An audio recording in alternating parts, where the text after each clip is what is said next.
9-10 मुहर्रम की दरमियानी रात Ibn Ziyad ने कहा हुसैन इब्ने अली दो ही बातें हैं, या बैत होगी या जंग होगी।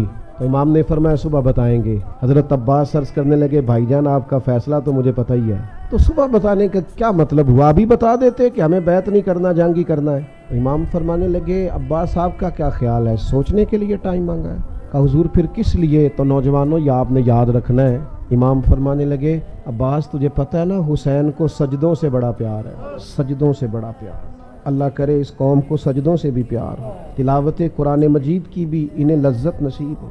कहा तुझे पता है ना सजदों से, मैंने तो एक रात का इसलिए कहा है कि ज़रा रज के सजदा करूं अपने रब। तो इमाम अली मकाम से सीखें।